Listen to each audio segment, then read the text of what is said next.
ونشهد أن سيدنا ونبينا ومولانا محمدا عبده ورسوله أما بعد فأعوذ بالله من الشيطان الرجيم بسم الله الرحمن الرحيم والذي جاء بالصدق وصدق به أولئك هم المتقون وقال تبارك وتعالى إلا تنصروه فقد نصره الله إذ أخرجه الذين كفروا ثاني اثنين إذ هما في الغار إذ يقول لصاحبه لا تحزن إن الله معنا صدق الله العظيم اللهم صل على سيدنا نبينا ومولانا محمد في أول كلامنا اللهم صل على سيدنا محمد في أوسط كلامنا اللهم صل على سيدنا محمد في آخر كلامنا اللہ کے نام سے شروع کرتا ہوں جو بڑا مہربان نہایت بار بار رحم کرنے والا ہے۔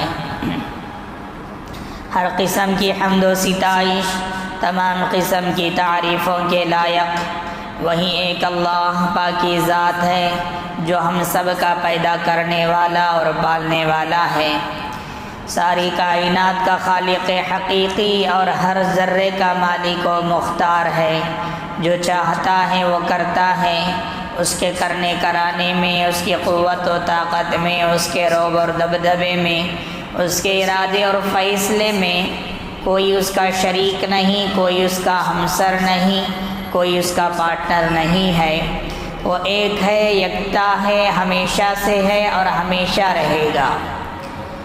درود و سلام نازل ہو میرے اور آپ کے آقا جناب محمد الرسول اللہ صلی اللہ علیہ وسلم پر، آپ کے آل پر، آپ کے ازواج پر، آپ کے ماننے والوں پر۔ معزز سامعین کرام، بزرگان دین، نوجوانان ملت، گزشتہ جمعہ میں نے آپ حضرات کے روبرو حضرت ابوبکر صدیق رضی اللہ عنہ کی سیرت، ان کی خصوصیات اور ان کے فضائل اور مناقب آپ حضرات کے سامنے رکھا، اور اسی سلسلے کی دوسری کڑی آج کے خطبے میں بھی آپ حضرات کے سامنے اسی پر گفتگو ہونے والی ہے۔ چنانچہ اللہ تبارک و تعالی نے سورۃ الزمر میں فرمایا والذی جاء بالصدق وصدق به اولئک هم المتقون، وہ شخص جو سچائی کو لے کر آئے، صداقت کو لے کر آئے، وصدق به، اور وہ شخص جو اس سچائی کی تصدیق کرے، اس صداقت کی تصدیق کرے، اولئک هم المتقون، حقیقت میں یہی لوگ ہیں جو متقی ہیں، پرہیزگار ہیں۔ حضرات، سچائی کو ماننے والے، سچائی کے راستے پر چلنے والے، سچائی کی تصدیق کرنے والے ہی حقیقت میں متقی بندے ہیں۔ مفسرین کرام کہتے ہیں کہ اس آیت میں والذی جاء بالصدق سے مراد پیارے نبی صلی اللہ علیہ وسلم ہے۔ پیارے نبی صلی اللہ علیہ وسلم اس دنیا کے اندر سچائی کو لے کر آئے، صداقت کو لے کر آئے، قرآن مجید کو لے کر آئے۔ وصدق به، اس سے مراد مفسرین کہتے ہیں کہ حضرت ابوبکر صدیق رضی اللہ عنہ ہیں، کیونکہ پیارے نبی صلی اللہ علیہ وسلم جب سچائی کو لے کر آئے، نبی بنا کر بھیجے گئے، توحید کا پیغام دینے لگے، تو اس سچائی کی سب سے پہلے تصدیق کرنے والے حضرت ابوبکر صدیق رضی اللہ عنہ ہیں۔ اس سچائی کو سب سے پہلے تصدیق کرنے والے حضرت ابوبکر صدیق رضی اللہ عنہ ہیں۔ اس آیت میں یہی کہا گیا والذی جاء بالصدق وصدق به اولئک هم المتقون۔ حضرت ابوبکر صدیق رضی اللہ عنہ کی خصوصیتوں میں سے ایک بہت بڑی خصوصیت، جیسا کہ میں نے گزشتہ جمعہ کہا تھا کہ حضرت ابوبکر صدیق رضی اللہ عنہ کا اصل نام جو ہے عبداللہ ہے۔ حضرت ابوبکر صدیق رضی اللہ عنہ کا اصل نام ابوبکر نہیں ہے، بلکہ ان کا وہ سرنیم ہے، ان کی کنیت ہے ابوبکر۔ ہر نیک کام میں پہل کرنے والا، ہر نیک کام میں پہل کرنے والا اسے کہتے ہیں ابو بکر۔ اسلام قبول کرنے میں حضرت ابوبکر صدیق رضی اللہ عنہ اول ہے، دعوت اسلام پھیلانے میں حضرت ابوبکر صدیق رضی اللہ عنہ اول ہے، بیت اللہ کے بعد مسجد بنانے میں حضرت ابوبکر صدیق رضی اللہ عنہ اول ہے، پیارے نبی صلی اللہ علیہ وسلم کی دفاع کرنے میں، ڈیفنس کرنے میں حضرت ابوبکر صدیق رضی اللہ عنہ اول ہے، غلاموں کو آزاد کرانے میں حضرت ابوبکر صدیق رضی اللہ عنہ اول ہے، یتیموں کی مدد کرنے میں حضرت ابوبکر صدیق رضی اللہ عنہ اول ہے۔ اسی طرح اسلام پھیلانے کے وقت میں جو مصائب، جو پریشانی، جو مصیبت آئی، ان مصائب کو سہنے میں حضرت ابوبکر صدیق رضی اللہ عنہ اول ہیں۔ اسی طرح امیر حج بنائے جانے میں حضرت ابوبکر صدیق رضی اللہ عنہ اول ہیں۔ پیارے نبی صلی اللہ علیہ وسلم کے بعد سب سے پہلے جو امامت کیے وہ حضرت ابوبکر صدیق رضی اللہ عنہ ہیں۔ پیارے نبی صلی اللہ علیہ وسلم کے وفات کے بعد امت کو سنبھالنے میں، امت کو تسلی دینے میں حضرت ابوبکر صدیق رضی اللہ عنہ اول ہے، خلافت میں حضرت ابوبکر صدیق رضی اللہ عنہ اول ہیں، منکرین ختم نبوت کا سر کچلنے میں حضرت ابوبکر صدیق رضی اللہ عنہ اول ہیں۔ اسی طرح مانعین زکوٰۃ کو ختم کرنے، ارتداد کا فتنہ جو پھیلا اس فتنے کو ختم کرنے، اس فتنے کا مقابلہ کرنے میں حضرت ابوبکر صدیق رضی اللہ عنہ اول ہے، قرآن مجید کو جمع کرنے میں حضرت ابوبکر صدیق رضی اللہ عنہ اول ہے، یہاں تک کہ پیارے نبی صلی اللہ علیہ وسلم کے پاس آرام کرنے میں روضہ اقدس میں حضرت ابوبکر صدیق رضی اللہ عنہ اول ہیں۔ یہ حضرت ابوبکر صدیق رضی اللہ عنہ کی خصوصیت ہے۔ اسلام لائے پیارے نبی صلی اللہ علیہ وسلم، توحید کا پیغام لے کر آئے، سب سے پہلے جو اسلام قبول کیے مردوں میں وہ حضرت ابوبکر صدیق رضی اللہ عنہ ہے۔ ایسے بے شمار خصوصیات حضرت ابوبکر صدیق رضی اللہ عنہ کے بارے میں کتابوں کے اندر موجود ہیں۔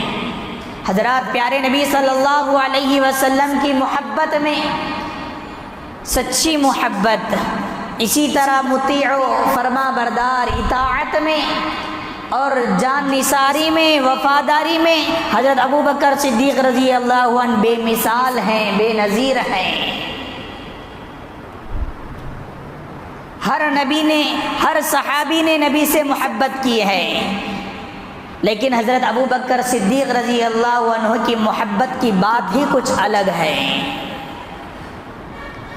ایک مجلس، ایک محفل جمی ہے، پیارے نبی صلی اللہ علیہ وسلم کہہ رہے ہیں کہ اے میرے صحابہ، مجھے 3 چیزیں پسند ہیں، مجھے 3 چیزیں پسند ہیں۔ ان میں سے پیارے نبی نے سب سے پہلے فرمایا کہ مجھے خوشبو بہت زیادہ پسند ہے۔ دوسری چیز پیارے نبی نے فرمایا نیک بیوی۔ تیسری چیز پیارے نبی نے فرمایا قرۃ عینی فی الصلاۃ، میری آنکھوں کی ٹھنڈک نماز میں ہے۔ آج یہ تینوں چیزوں کو ہماری زندگی میں ٹٹولیں۔ کیا ہمارے پاس خوشبو ہے؟ کیا ہم خوشبو کا استعمال کرتے ہیں؟ یا کم سے کم جمعے کے دن خوشبو کا استعمال کرتے ہیں؟ آج ہمارے نوجوانوں کے جیب تلاش کرو، مشکل سے موبائل فون مل سکتا ہے یا گاڑی کی مل سکتی ہے، لیکن عطر کا دور دور تک بھی سوال نہیں۔ عطر استعمال کرو، یہ پیارے نبی صلی اللہ علیہ وسلم کی سنت ہے۔ اسی طرح پیارے نبی نے فرمایا نیک بیوی یہ تو ہمارے ہاتھوں میں نہیں ہے۔ تیسری چیز پیارے نبی نے فرمایا قرۃ عینی فی الصلاۃ، میری آنکھوں کی ٹھنڈک نماز میں ہے۔ جب امت نماز کے پابند ہے، جب امت نماز پڑھتی ہے تو پیارے نبی صلی اللہ علیہ وسلم کے آنکھوں کو ٹھنڈک پہنچتی ہے۔ وہی امت جب نماز کو ترک کر دیتی ہے، نماز کو چھوڑ دیتی ہے، نماز کو چھوڑ کر زندگی گزارتی ہے، پیارے نبی صلی اللہ علیہ وسلم کے آنکھوں میں ٹھنڈک نہیں بلکہ تکلیف پہنچتی ہے۔ اسی لیے نماز کے پابند بنو۔ جمعہ نماز پڑھنا کمال نہیں ہے، 5 وقتہ نماز پابندی کے ساتھ جماعت کے ساتھ پڑھنا یہ کمال ہے۔ جب پیارے نبی صلی اللہ علیہ وسلم نے محفل میں صحابہ کے سامنے جب یہ بات کہی کہ اے میرے صحابہ مجھے 3 چیزیں پسند ہیں، ایک خوشبو، دوسری چیز نیک بیوی، تیسری چیز میری آنکھوں کی ٹھنڈک نماز میں ہے۔ حضرت ابو بکر صدیق رضی اللہ عنہ بھی اس مجلس میں بیٹھے ہوئے تھے، کہنے لگے کہ حبب الی من الدنیا ثلاث، یا رسول اللہ مجھے بھی 3 چیزیں پسند ہیں۔ حضرت ابو بکر صدیق رضی اللہ عنہ کہتے ہیں کہ یا رسول اللہ مجھے بھی 3 چیزیں بہت محبوب ہیں۔ ان میں سے پہلی چیز حضرت ابو بکر صدیق رضی اللہ عنہ کہتے ہیں النظر الی وجہ رسول اللہ، یا رسول اللہ آپ کے چہرے انور کو ہمیشہ دیکھتے رہنا مجھے بہت زیادہ پسند ہے۔ ہمیشہ ہر وقت آپ کے چہرے انور کو دیکھتے رہنا یہ مجھے بہت زیادہ پسند ہے۔ اس کے بعد حضرت ابو بکر صدیق رضی اللہ عنہ دوسری چیز بتاتے ہیں انفاق مالی علی رسول اللہ، یا رسول اللہ میرا مال آپ پر خرچ ہو یہ مجھے بہت زیادہ پسند ہے۔ تیسری چیز حضرت ابو بکر صدیق رضی اللہ عنہ نے فرمایا ان تکون تبنتی تحت رسول اللہ، میری بیٹی کو آپ کے نکاح میں دینا یہ مجھے بہت زیادہ پسند ہے۔ یہ تینوں چیزوں کو ذرا غور کر کے دیکھیں، النظر الی وجہ رسول اللہ، یا رسول اللہ آپ کے چہرے انور کو ہمیشہ میں دیکھتے رہوں، انفاق مالی علی رسول اللہ، میرا مال آپ پر خرچ ہو مجھے یہ بہت زیادہ پسند ہے۔ تیسری چیز ان تکون تبنتی تحت رسول اللہ، میری بیٹی آپ کے نکاح میں دے دوں مجھے یہ بہت زیادہ پسند ہے۔ یہ تینوں چیزوں کا محور بنتا ہے حضرت ابو بکر صدیق رضی اللہ عنہ کی سچی محبت۔ ہمارے دلوں میں بھی ایسی محبت ہونی چاہیے پیارے نبی صلی اللہ علیہ وسلم کے تعلق سے، صرف 12 ربیع الاول کو نہیں،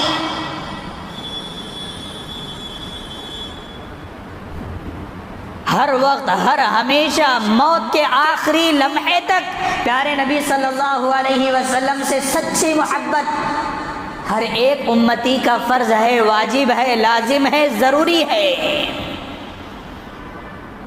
ہر نبی نے، ہر صحابی نے نبی سے محبت کی ہے، ہر صحابی نے نبی صلی اللہ علیہ وسلم سے مطیع و فرما بردار رہے ہیں، ہر صحابی نبی صلی اللہ علیہ وسلم کے وفادار تھے، ہر صحابی نبی صلی اللہ علیہ وسلم کے جان نثار تھے، لیکن حضرت ابو بکر صدیق رضی اللہ عنہ کے جان نثاری کا عالم ہی کچھ اور ہے۔ آپ لوگ سفر ہجرت کا واقعہ سنے ہیں، سفر ہجرت کا واقعہ ایسا نازک گھڑی ہے، ایسا نازک وقت ہے، قدم قدم پر خطرہ ہے، قدم قدم پر خطرہ ہے۔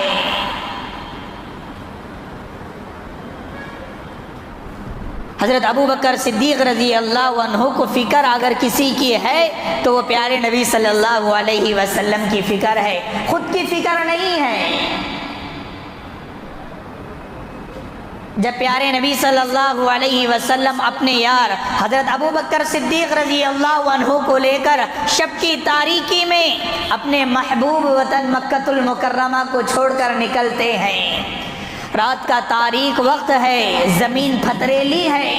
جب پیارے نبی صلی اللہ علیہ وسلم چلتے تو آپ کے قدموں میں وہ پتھر لگتی تو آپ کو سخت تکلیف محسوس ہوتی۔ یہ دیکھ کر عاشق رسول حضرت ابوبکر صدیق رضی اللہ عنہ کا کلیجہ پھٹ پڑتا ہے، بےتاب ہو جاتے ہیں، بے چین ہو جاتے ہیں۔ پیارے نبی صلی اللہ علیہ وسلم کو اپنے کندھے کے اوپر بٹھا کر لے کر جاتے ہیں۔ جب پیارے نبی صلی اللہ علیہ وسلم غار ثور میں ٹھہرنے کا ارادہ ظاہر فرمایا تو حضرت ابوبکر صدیق رضی اللہ عنہ نے کہا کہ یا رسول اللہ آپ باہر تشریف رکھیں، پہلے میں اندر جاؤں، غار کو تمام تکلیف دہ چیز سے میں پاک و صاف کروں۔ پیارے نبی باہر تشریف فرما ہے، حضرت ابوبکر صدیق رضی اللہ عنہ جاتے ہیں، غار کے اندر جاتے ہیں، غار کو تمام تکلیف دہ چیز سے پاک و صاف کرتے ہیں، تمام سوراخوں کو بند کر دیتے ہیں، لیکن ایک سوراخ باقی رہ جاتا ہے۔ اس سوراخ کو بند کرنے کے لیے ان کے پاس کچھ سامان نہیں، کچھ چیز نہیں۔ حضرت ابوبکر صدیق رضی اللہ عنہ اپنا پیر کو اس سوراخ پر رکھ کر بند کر دیتے ہیں۔ بند کرنے کے بعد پیارے نبی صلی اللہ علیہ وسلم کو اشارہ فرماتے ہیں یا رسول اللہ آپ اندر تشریف لے کر آئیں۔ پیارے نبی صلی اللہ علیہ وسلم غار کے اندر تشریف لاتے ہیں۔ اب پیارے نبی صلی اللہ علیہ وسلم تھکے ماندہ حضرت ابوبکر صدیق رضی اللہ عنہ کے پیر پر، زانوؤں پر، گود پر سر رکھ کر سو جاتے ہیں۔ اسی دوران میں جس سوراخ پر حضرت ابوبکر صدیق رضی اللہ عنہ نے پیر رکھا اس سوراخ میں سے کوئی چیز، روایتیں مختلف ہیں، ایک روایت میں سانپ ہے، ایک روایت میں بچھو ہے۔ بہرحال سانپ نے حضرت ابوبکر صدیق رضی اللہ عنہ کے پیر میں ڈس لیتا ہے، جس کی وجہ سے حضرت ابوبکر صدیق رضی اللہ عنہ کے بدن پر سخت تکلیف، سارا بدن زہر آلود ہو گیا، آنکھیں اشک بار ہیں، آنکھوں میں آنسو ہیں، لیکن پیر میں کوئی جنبش تک نہیں، پیر ہلتا تک نہیں ہے۔ کیوں؟ کہیں پیغمبر کی نیند نہ کھل جائے، کہیں پیغمبر کی نیند نہ کھل جائے۔ جب حد سے بڑھ کر جب حضرت ابوبکر صدیق رضی اللہ عنہ کے آنکھوں سے آنسو جب پیارے نبی صلی اللہ علیہ وسلم کے چہرے انور پر گرتا ہے تو پیارے نبی صلی اللہ علیہ وسلم جاگ جاتے ہیں، بیدار ہو جاتے ہیں، پوچھتے ہیں کہ اے میرے دوست، اے میرے یار، کیا ہوا؟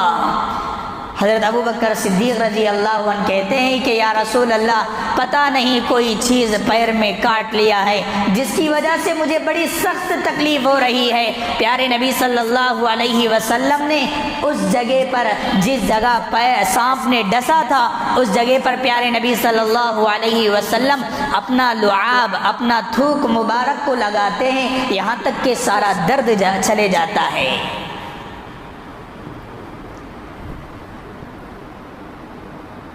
مشرکین مکہ پیارے نبی صلی اللہ علیہ وسلم کا تعاقب کرتے ہوئے، پیچھا کرتے ہوئے غار تک پہنچ گئے۔ حضرت ابوبکر صدیق رضی اللہ عنہ کو دشمنوں کا پیر بھی نظر آنے لگا۔ پیارے نبی صلی اللہ علیہ وسلم سے کہہ رہے ہیں یا رسول اللہ دشمن ہم تک پہنچ گئے ہیں، دشمن ہم تک پہنچ گئے ہیں۔ پیارے نبی صلی اللہ علیہ وسلم نے فرمایا ہم تک پہنچے ضرور ہیں لیکن ہم کو دیکھ نہیں پائیں گے، ہم کو دیکھ نہیں سکتے۔ یا رسول اللہ ہم دو ہی ہیں، ہمارے علاوہ یہاں کوئی تیسرا نہیں ہے۔ پیارے نبی صلی اللہ علیہ وسلم نے فرمایا یہاں تیسرا بھی ہے۔ ثانی اثنین اذ ہما فی الغار اذ یقول لصاحبہ لا تحزن ان اللہ معنا، اے ابو بکر غم نہ کرو، اللہ ہمارے ساتھ ہے، اللہ ہمارے ساتھ ہے۔ جب غار سے نکل کر مدینے کی طرف جا رہے تھے، مدینے کے سمت جا رہے تھے، پیارے نبی صلی اللہ علیہ وسلم جا رہے ہیں، حضرت ابو بکر صدیق رضی اللہ عنہ کبھی پیارے نبی صلی اللہ علیہ وسلم سے آگے آگے چل رہے ہیں، کبھی پیارے نبی صلی اللہ علیہ وسلم کے پیچھے پیچھے چل رہے ہیں۔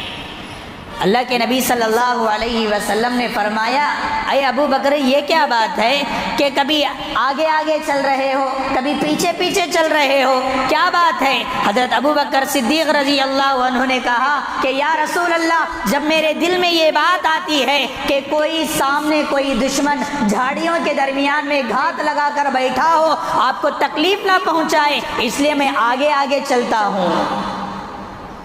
جب میں آگے آگے چلتا ہوں تو میرے دل میں یہ خیال آتا ہے کوئی دشمن پیچھے سے آپ کو نقصان نہ پہنچا دے، آپ پر حملہ نہ کر دے، اس لیے میں پیچھے پیچھے چلتا ہوں۔ حضرت ابو بکر صدیق رضی اللہ عنہ کو اس پورے سفر کے اندر کسی کی فکر تھی تو وہ پیارے نبی صلی اللہ علیہ وسلم کی فکر تھی۔ اگر کوئی نقصان پہنچے تو مجھے پہنچ جائے، کوئی حملہ ہو تو میرے اوپر حملہ ہو جائے، کوئی نقصان ہو تو میرے اوپر ہو جائے، لیکن پیارے نبی صلی اللہ علیہ وسلم کو خروش تک نہ آئے۔ ایسے بے شمار واقعات اللہ کے نبی صلی اللہ علیہ وسلم کے جان نثاری کے تعلق سے حضرت ابو بکر صدیق رضی اللہ عنہ کے اپنے جان کو قربان کر دیے۔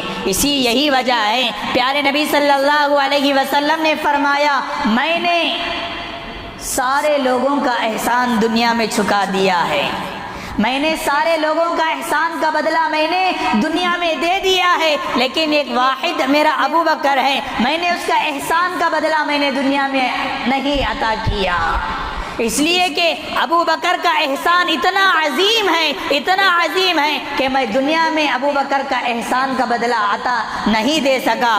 اگر کوئی احسان کا بدلہ دے سکتا ہے تو کل روز قیامت اللہ تعالیٰ ہی احسان کا بدلہ حضرت ابو بکر صدیق رضی اللہ عنہ کو عطا فرمائے گا۔ ہر نبی صلی اللہ علیہ وسلم پر ماننے والے صحابہ جان نثار تھے، جان قربان کرتے تھے، لیکن حضرت ابو بکر صدیق رضی اللہ عنہ کی جان نثاری کا عالم ہی کچھ اور ہے۔ پیارے نبی صلی اللہ علیہ وسلم کے وفات کے بعد صحابہ اکرام رضوان اللہ علیہ مجمعین کے دور میں دو ایسی گھڑیاں آئیں، اگر ان اوقات میں اس گھڑی میں اگر پیارے نبی حضرت ابو بکر صدیق رضی اللہ عنہ نے امت کو سنبھالا نہ ہوتا، پتہ نہیں اس امت کا کیا حال ہوتا۔ حضرت ابو بکر صدیق رضی اللہ عنہ نے امت کو سنبھالا۔ سب سے پہلی گھڑی، سب سے پہلا وقت پیارے نبی صلی اللہ علیہ وسلم کے وفات کے بعد، جب پیارے نبی صلی اللہ علیہ وسلم جب اس دنیا سے رخصت ہوئے، آپ جانتے ہیں کہ صحابہ اکرام رضوان اللہ علیہ مجمعین سارے صحابہ صدموں سے چور چور ہیں، سارا مدینہ صدمے سے ڈوبا ہوا ہے۔ حضرت انس رضی اللہ عنہ کہتے ہیں جب پیارے نبی صلی اللہ علیہ وسلم ہجرت کر کے مدینہ آئے، مدینے کی گلی گلی روشن ہو گیا، مدینے کی گلی گلی چمک اٹھا۔ جیسے ہی پیارے نبی صلی اللہ علیہ وسلم جب اس دنیا سے رخصت ہو گئے، وفات پا گئے، سارا مدینہ اندھیرا چھا گیا۔ سارے صحابہ صدموں سے چور، یہاں تک کہ حضرت عمر فاروق رضی اللہ عنہ جیسی حوصلہ مند شخصیت، ان کا صبر جواب دے گیا، بدحواسی چھا گئی، کہنے لگے جو کوئی یہ کہے گا کہ محمد چل بسے ہیں اس دنیا سے، میں اس کی گردن اڑا دوں گا۔ ایک طرف حضرت عمر فاروق رضی اللہ عنہ ننگے تلوار لے کر کھڑے ہیں، ایک طرف حضرت عثمان غنی رضی اللہ عنہ رو رہے ہیں، روتے روتے بے ہوش ہو کر گر جا رہے ہیں، ایک طرف حضرت علی رضی اللہ عنہ رو رہے ہیں، اتنا روتے کہ ان کی آوازیں بند ہو جاتی۔ سارے صحابہ صدموں سے چور چور ہیں۔ ایسے نازک گھڑی میں، ایسے نازک وقت میں حضرت ابو بکر صدیق رضی اللہ عنہ آتے ہیں، حجر رسول حجر عائشہ رضی اللہ عنہ کے اندر داخل ہوتے ہیں، یہ اللہ کے نبی صلی اللہ علیہ وسلم کے چادر کو ہٹاتے ہیں، کہتے ہیں کہ یا رسول اللہ میرے ماں باپ آپ پر قربان، اور پیشانی کا بوسہ لیتے ہیں، اور اس کے بعد کمرے سے باہر نکل کر آپ خطبہ دیتے ہیں، الا ان من کان یعبد محمدا فان محمدا قد مات، اے لوگوں کان کھول کر سن لو، جو کوئی محمد صلی اللہ علیہ وسلم کی عبادت کرتا رہا ہے وہ کان کھول کر سن لے، محمد صلی اللہ علیہ وسلم اس دنیا سے رخصت ہو گئے ہیں۔ جو کوئی محمد صلی اللہ علیہ وسلم کی عبادت کرتا رہا وہ کان کھول کر سن لیں، محمد صلی اللہ علیہ وسلم اس دنیا سے چلے گئے ہیں۔ اور رہی بات جو کوئی اللہ تبارک و تعالیٰ کی عبادت کرتا رہا ہے وہ کان کھول کر سن لیں، فإن اللہ حی، اللہ تعالیٰ زندہ ہے، لا یموت، کبھی اسے موت نہیں آئے گی۔ اس کے بعد حضرت ابو بکر صدیق رضی اللہ عنہ آیت تلاوت کرتے ہیں، وما محمد الا رسول قد خلت من قبله الرسل افإن مات او قتل انقلبتم على اعقابكم ومن ينقلب على عقبيه فلن يضر الله شيئا۔ جب یہ آیت تلاوت حضرت ابو بکر صدیق رضی اللہ عنہ نے کی تو حضرت عمر فاروق رضی اللہ عنہ کہنے لگے، ہمیں ایسا محسوس ہونے لگا گویا کہ یہ آیت آج ہی نازل ہوئی ہے۔ حضرت ابو بکر صدیق رضی اللہ عنہ پیارے نبی صلی اللہ علیہ وسلم کے حوالے سے بڑے جذباتی تھے، تھوڑی تھوڑی بات پر حضرت ابو بکر صدیق رضی اللہ عنہ رو دیتے تھے، قرآن سنتے تو رو دیتے، مصلی پر کھڑے ہوتے تو رو دیتے تھے۔ لیکن یہاں پیارے نبی صلی اللہ علیہ وسلم وفات پا گئے ہیں، اس دنیا سے رخصت ہو گئے ہیں، سارے صحابہ صدموں سے چور ہیں سوائے حضرت ابو بکر صدیق رضی اللہ عنہ کے، آ کر خطبہ دے رہے ہیں پورے حوصلہ مندی کے ساتھ، پورے حوصلے کے ساتھ، ہمت کے ساتھ، جواں مردی کے ساتھ آ کر خطبہ دے رہے ہیں، الا ان من کان یعبد محمدا فان محمدا قد مات۔ جب سورۃ النصر نازل ہوئی، اذا جاء نصر اللہ والفتح ورأیت الناس يدخلون فی دین اللہ افواجا فسبح بحمد ربک واستغفر انہ کان توابا۔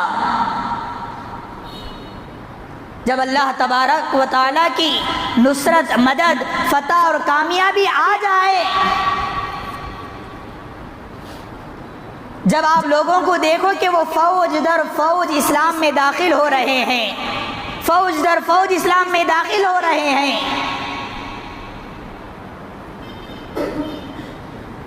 فسبح بحمدک، شکر گزاری میں آپ اللہ تبارک و تعالیٰ کی تسبیح کیجئے، تحمید کیجئے، واستغفر اور استغفار کیجئے، انہ کان توابا، اللہ تبارک و تعالیٰ بہت زیادہ معاف کرنے والے ہیں۔ جب یہ صورت نازل ہوئی سارے مدینے کے صحابہ نے خوشی منا رہے ہیں، بہت خوش ہو رہے ہیں، اس لیے کہ اس صورت کے اندر اسلام کے غالب ہونے کی بشارت دی گئی، اسلام کے غالب ہونے کی خوشخبری دی گئی، سارے صحابہ خوش ہیں سوائے حضرت ابو بکر صدیق رضی اللہ عنہ کے، وہ رو رہے ہیں۔ سارے صحابہ نے پوچھا، اے ابو بکر خوشی کے وقت میں رونے کا کیا معنی رکھتا ہے؟ حضرت ابو بکر صدیق رضی اللہ عنہ نے کہا، میری نگاہ جہاں تک جاتی ہے آپ کی نگاہ وہاں تک نہیں جاتی ہے۔ یہ سچ بات ہے کہ اس صورت کے اندر اسلام کے غالب ہونے کی خوشخبری سنائی گئی، وہیں پر یہ صورت پیارے نبی صلی اللہ علیہ وسلم کے وفات کی بھی یہ پیغام دے رہی ہے۔ پیارے نبی صلی اللہ علیہ وسلم کے اس دنیا سے جانے کا وقت قریب آ گیا ہے۔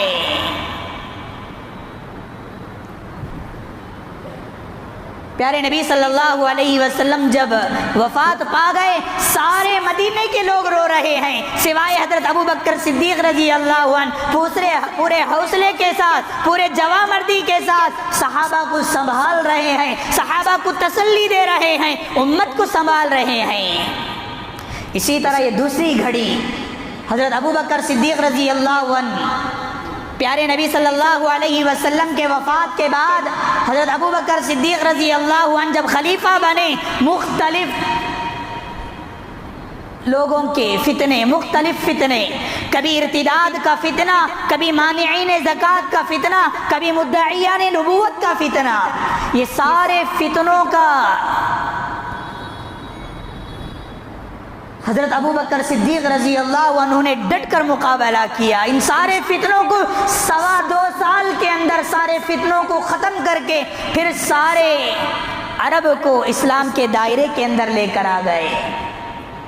اور بھی بہت سارے حضرت ابو بکر صدیق رضی اللہ عنہ کے زندگی سے ہم سب کو اسباق ملتے ہیں۔ سچی محبت، جس طرح حضرت ابو بکر صدیق رضی اللہ عنہ نے پیارے نبی صلی اللہ علیہ وسلم سے محبت کی، ویسی محبت آج ہم لوگوں کے اندر ہونا چاہیے۔ دعائے رب العالمین سے اللہ تبارک و تعالی ہم تمام کو سنی ہوئی باتوں پر عمل کرنے کی توفیق نصیب فرمائیں۔ آمین۔ وآخر دعوانا الحمد للہ رب العالمین۔